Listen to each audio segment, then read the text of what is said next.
Is Bill Landis, Jeremy Birmingham, and I am Austin Ward. And after a long wait, our national nightmare is over.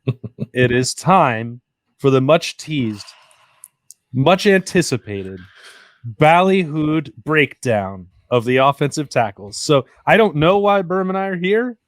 We're just going to probably tap out, and we're going to let Bill cook. I could do this solo, I think. I am, and that's not a comment on your guys' podcasting ability, but I think if I was ever going to be able to do a show by myself, I think it might be this one. I think that you're more prepared than ever after we got the chance to talk to Justin Frye last week. You can actually put some insight from him into, your own analytical way of thinking about it. And Bill, bottom line, has anything changed from the way you thought the offensive tackles were going to shake out 3 weeks ago or a month ago when the Josh Simmons stuff really started percolating to now? Not tremendously. I think maybe just that Justin Frye did leave the door open for the sides to change for Josh Fryer and Josh Simmons. I thought Fryer was good at times at left tackle. I think maybe the spring game wasn't his best, but I also think that maybe it makes a little sense for a guy in his position who's learning a new spot that it sort of gets more difficult as it goes on, because I guess the more first team reps you get against JT Tuimoloau, I think JT's probably going to win more often than not against almost anybody. So that it didn't look great in the spring game, I don't think is terribly alarming, but it's a reminder that he was new to the spot and has to keep getting better. And Josh Simmons has only ever played right tackle. So you might have two guys who maybe are best suited to play right tackle. I don't think it is all that alarming that you have to figure out which one of them can play the left side. But if you were, and I was, just assuming that Josh Fryer was definitely going to be the left tackle in the fall, maybe it's not so definite. I think it's still likely and maybe highly likely. But I was a little surprised at the extent to which Justin Frye kind of left that kind of up for debate or open as a competition, as they're 2 months away from camp still. I think that one of the things that plays in Ohio State's favor is that the schedule is somewhat nice as far as you're not running into one of those elite pass rushers until Penn State, and when Chop Robinson and those guys, the way Penn State does their pass rush is always a problem. So I think you have time to continue to get comfortable no matter what side of the line you're on, right? Yeah, I would think so, and.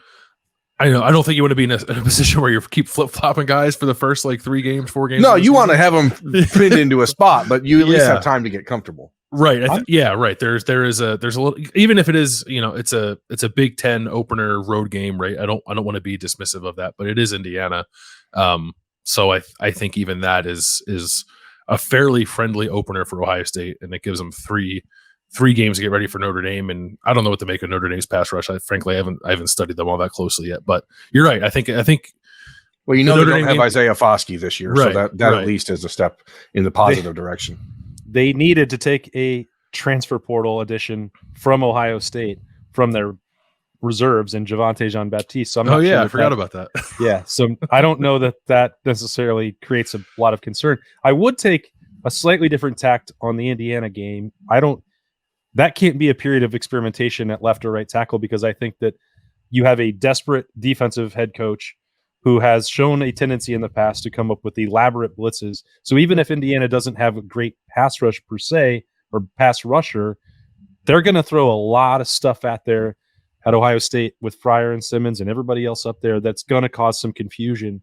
So I'm sort of the mindset that if Josh Fryer had all of spring to make that claim at left tackle, and Josh Simmons, maybe he'll just truly blow everybody away in the first week or throughout these summer workouts and let's start camp and flip-flop them. I don't know that that's going to happen. I feel like they're probably going to line up with Josh Fryer on the left side when they start camp, and Josh Simmons on the right side, and then start getting ready for Indiana and blitzes and just roll from there. And then if it becomes a problem, maybe then you reconsider. But I would be surprised. And look, Justin Frye is going to know way more about this. Mike Saloni's going to know way more about this. I will defer to any judgment that they make. But my sense is that they would go in with letting the older Josh stick at left tackle, since that's where he got all of those reps in March and April. 3 Joshes in the offensive line room now. We gotta figure out what can never have too many. Joshua, and Josh Padilla can just be Jay. He'll earn the rest of the name when he gets on the field, I guess. He's Joey Padilla. I think you're right. And you make a good point about Indiana that I'm probably wrong on my assessment of that game, because Tom Allen and McElroy are definitely going to throw the kitchen sink at Ohio State's offensive line, and whoever the new quarterback is, Kyle McCord, Devin Brown, either one of them. They haven't seen a defense that can get like pretty exotic in that way. So I think that is going to happen.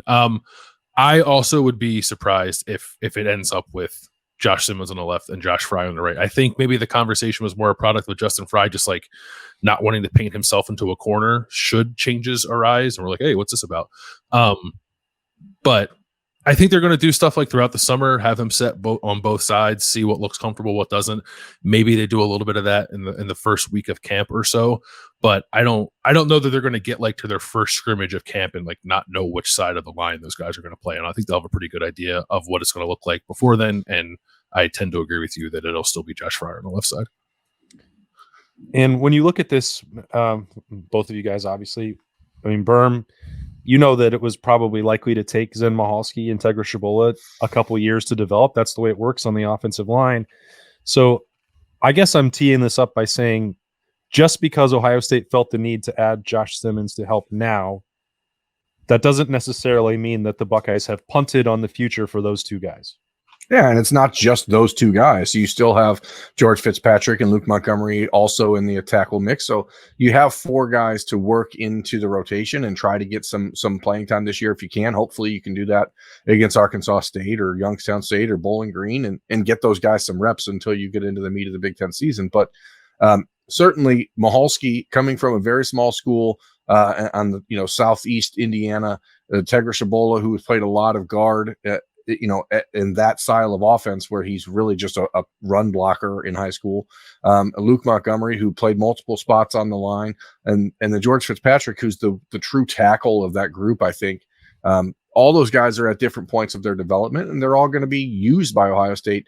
I think it's unfortunate that you haven't had a little bit deeper room there as far as the veterans go and the way that the recruiting has worked out in the last couple of years. But certainly Justin Frye is aiming to fix that in the 2024 class, hosting two of the country's best offensive tackles for visits in the next 2 weeks. They've already signed the number one ranked offensive tackle, and according to rivals.com, or not signed, but landed a commitment from Ian Moore. And then you have Deontay Armstrong from Cleveland St. Ignatius. So you have tackle bodies, true tackles coming in, but the last 5 years for Ohio State recruiting has been guys that are in that 6'5", 305-pound range. You've had one true tackle really in that time in Paris Johnson, and then one project in DeJuan Jones, who obviously is built like a Goliath of some sort. So you just put him wherever he can play. He turned out to be a pretty darn good offensive lineman, but it's just not a position that they've been able to recruit very well. It's a very high priority, very high. What's what I'm looking for here? Dollar. It's a high dollar position in the recruiting game. It's an expensive one. When you're talking, there's only 4 or 5 of them every year that you can sort of pencil in as potential starters or early playing time guys. And you're competing against everyone in the country for those 4 or 5 guys. And it's not always easy to win those battles. Bill, let's make one note, though, that we should get Berm a copy of this year's schedule and not last year's. I don't like last year's schedule. Who do they play this year? Toledo? Not Arkansas State, not Bowling Green. But what? I thought they played BG this year. No, they play Youngstown, Western Kentucky. And Western Kentucky. I was thinking about Bowling Green, Kentucky, where Western Kentucky is located. That's next level. That's that next. I gotta say that I don't believe you, but that worked out well. Then they do play some team in the middle of Indiana that's a non-conference game, or in the middle. I don't know. That's not geography. Never mind. It's like northern Indiana. Northern middle. Northern middle. Perfect. Yeah. Anyway, continue, Bill. I told you guys I've lost the last year. I don't know what's happened. That does reinforce the point that now you're skipping back in time, and because it wasn't really encouraging when you told me that Liberty was going back to kindergarten earlier this week. Yeah, but sorry about that. You didn't know. Oops. Yeah. He was letting you on this no surprise that your daughter had the repeat kindergarten. You didn't know that. Confirmed. Yeah. Sorry about that. I wanted to circle back on George Fitzpatrick and Zen Mahalski because, like, as I was putting this together at OhioState.rivals.com, I like very quickly became pretty high, like or bullish, I suppose, on like the future of the position. I think like it's one addition, right? But it's a big addition to add Josh Simmons in there. But the fact that you can bring him in is what I consider to be a plug and play starter, and then give Zen and George just like one more year to get ready. And it doesn't necessarily mean they're going to be starters in 2024, because I think your starters in 2024 right now, I would guess they're Josh Frye and Josh Simmons again. But if like George Fitzpatrick, I think, Berm, correct me if I'm wrong, he's only been playing tackle for like 3 years, because he was a tight end, I think, before he played tackle in high school. And then Zen was like a defensive end before he played tackle in high school. So like both those guys just haven't played the position very long. So another year for them can be incredibly beneficial. Zen Michalski, as a junior in high school, was 6'5", 230 pounds, and then, put on 60 pounds going into a senior year and really changed his future. So yeah, you're absolutely right about that. Neither one of these guys are long-time tackle, players, and neither is Luke Montgomery, neither is Tegra Shabola. So any opportunity you can get to just get extra time to develop is huge. Yeah. So I especially if it ends up that your starters this year are your starters next year, then I think tackle is in a really good spot, actually. Like I was surprised about how good I felt about the future once I kind of looked at it that way. I still think 2023 could get a little dicey, because you need a third. Like, I don't know who the third is. Like if I like Fryer and Simmons, I think will eventually become good starters for Ohio State this year, and the schedule will help them settle into that. But there's nothing behind them at the tackle position where I'm like, okay, if something were to happen, they're okay. Like the surest thing might be kicking Donovan Jackson out the tackle, and even that's a pretty big unknown commodity. So I think 2023, there's still, I don't want to say like reason for concern, because that feels too strong, but like there's just an unknown lingering there that I think is a little precarious. But long term, given what Justin Frye, has done recruiting, and how they could really probably bring everybody back from the group they have now a year from now, I think it's a rather strong position group for the future. We said this coming out of spring camp. Like it was just hard to evaluate, mainly Zen Michalski. He missed a little bit of time when we were in there watching with a short-term knee injury. Tegra seemed to be, up and down, floundering just a little bit, which is what prompted the move for Josh Simmons. But they're also going against like some of the best pass rushers in America, and the advantage was squarely on the defense. And I'm just thinking back to the way that Ryan Day and Justin Frye talked about it during camp, which was like, yes, these are 15 days. The defensive ends are going to be ahead here. Like, we still think by after another summer, 29 days in August, that Zen Michalski could be there. Like, they weren't hitting a panic button necessarily. Maybe those of us watching and, fan base, et cetera, felt more concerned than Ohio State and the coaching staff were letting on, at least publicly. I mean, they had to have some level, or they wouldn't have added somebody in the transfer portal. But I don't feel like, and I mentioned this earlier with Berm, like that they don't think that there's an ability for Zen Michalski to get there and then potentially be the third that you're talking about now, Bill. Yeah, I think he can get there. But I think that is, and I get like Zen, I guess, is going into his third year, and maybe you'd want a guy who's going into his third year to be ready to start by this point. I just think offensive line is different, and the players develop at their own pace, probably more at this position than they do at any other. It's just really difficult. And then you throw in the physical changes he had to make, the positional changes he's been making over the last couple of years, as Berm mentioned. It just felt like maybe it was a year early. And it's not to say that he couldn't have done it, but I like that was what made me feel just a little bit like, I don't know, we'll see. But now if he has the camp, and listen, like he'll compete for the job. Like, I'm sure they're going to couch this as a competition still, and they should make it as competitive as possible. But if the end result is like he's not ready to start quite yet, but camp is now about, can you become tackle number 3 into the game when we need that? I think that's a different proposition. I think that is like a different development arc, and one that probably better suits where Zen is sort of where in his development as a football player.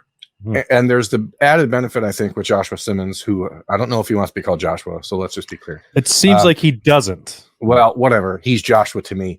I think the added benefits that you get from a guy like that is that you insulate Tegra Shabola and Zen Michalski from potentially having a confidence crisis that I think that they were on the verge of potentially entering into this spring. both those guys, because they're so relatively new to the position, neither one of them is a big, audacious personality that's going to just, they're not super confident, like self-assured guys, right? And they need to grow into that. And when you have this spring and you watch people sort of pulling them apart a little bit and nitpicking everything they do, I think that there was an opportunity maybe to have that continue into the fall. And if that did, you may lose a kid mentally and not get him back. And I think that that's where you really get some added benefit from Josh Simmons, because he allows that development arc, as Bill talked about, to slow down and let these guys get there on their own timeline, as opposed to the perhaps unrealistic expectation that people have on them just because you're a third-year guy at Ohio State. Berm, I had a question I wanted to ask you that I almost asked during the interior offensive line discussion and didn't, so I'm glad I get the opportunity to ask it now. There are a lot of in-state offensive linemen that I think you could reasonably convince yourself that Ohio State should take a shot on. And clearly Justin Frye is trying to pick his spots there. I'm wondering if in a world where there are no rules, as we said a million times, and class sizes can be bigger, and Ohio State seems more open to the idea of taking a bigger class, should Ohio State just take all of them? Should they just offer all of the in-state offensive linemen that they think might eventually be Ohio State caliber, bring them in and see what shakes out? And then if half of them aren't, at least you found the 4 or 5 that might be, without having to do the guesswork beforehand? Yeah, I think that the reason you don't do that is because you're entering a world where the transfer portal exists, and you'd rather go out 3 years from now and get a guy that you've already seen play college ball and watch develop, as opposed to having to hope that you didn't waste 3 years on a guy who you weren't sure about. And that's ultimately, when you look at players like Luke Hamilton committed to Michigan, or Ben Roebuck committed to Michigan, or William Satterwhite, who has offers from Alabama and Georgia, Penn State, Michigan, Notre Dame, etc. The Buckeyes have watched these kids over and over and over and decided, hey, that's not what we're looking for. They like Deontay Armstrong and Devontae Armstrong and Mark Nave, and those are the 3 they offered, and those are the 3 they have commitments from. It certainly is a risk, because you just don't know how it develops throughout the time from here to 3 years from now.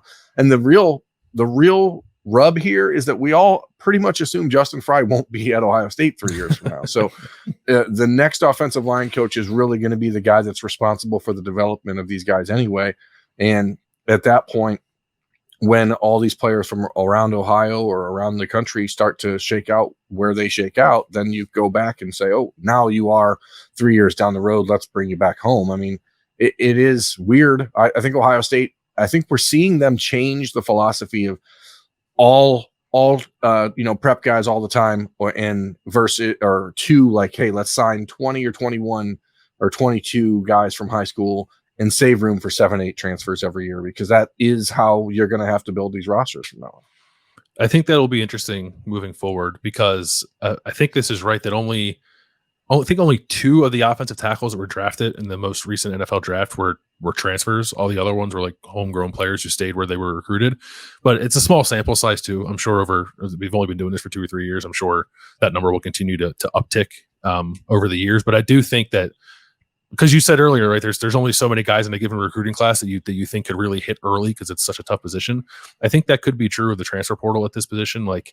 I don't think maybe tackle might be unique in that it might not be so fruitful in the transfer portal over the next coming years.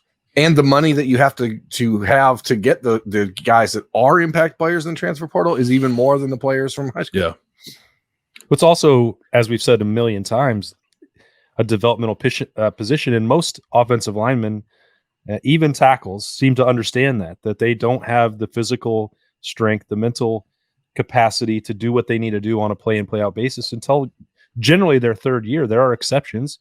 Some guys like Paris Johnson, who we were calling him a generational prospect since the moment he signed, reserve role, then playing guard, and then tackle, and it was 1 year at a high level.